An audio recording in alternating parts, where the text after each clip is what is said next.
Your brain just did something it wasn't supposed to do. Maybe you walked into a room and felt, with complete certainty, that you had lived this exact moment before. Maybe you remembered something that never happened.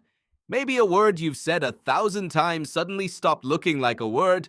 Maybe you blanked on the name of someone you've known for years, right in the middle of a sentence. These aren't signs that something is wrong with you. They are your brain doing exactly what it always does, just briefly, visibly, failing to hide it. Here is what's actually happening inside you when your brain glitches.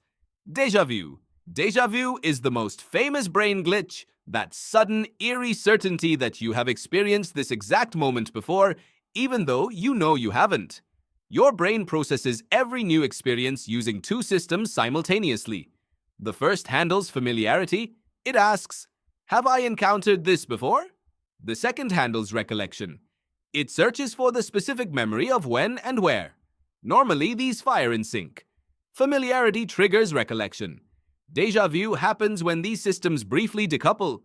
The familiarity signal fires strongly, insistently, but recollection finds nothing.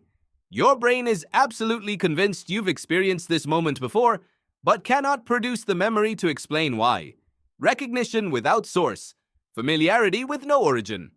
Researcher Chris Moulin at the University of Grenoble proposes that déjà vu may actually be a sign of a healthy brain.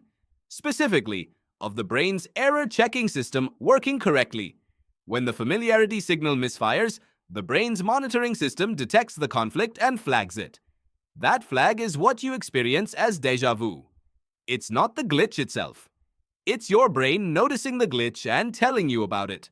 Have you ever experienced déjà vu? Let me know in the comments. False memories. You have memories of things that never happened. Not distorted memories. Not exaggerated ones.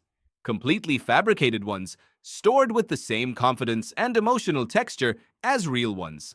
Psychologist Elizabeth Loftus at UC Irvine demonstrated this in landmark research. In one famous study, she successfully implanted false memories of being lost in a shopping mall as a child in a significant percentage of participants. People who had no such experience, they didn't just accept the suggestion, they elaborated on it. They added details. They remembered how it felt. Memory is not a recording. It is a reconstruction. Every time you remember something, your brain rebuilds it from fragments, filling gaps, smoothing inconsistencies, incorporating everything you felt since the original event. Sometimes the reconstruction goes somewhere that never existed. Semantic satiation. Say any word enough times and it stops being a word. Door, door, door. Say it 20 times and it sounds like pure noise.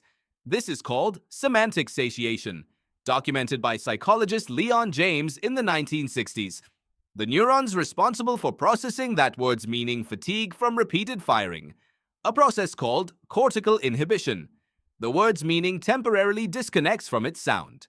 You are left with phonemes, just noise, stripped of everything that made them language.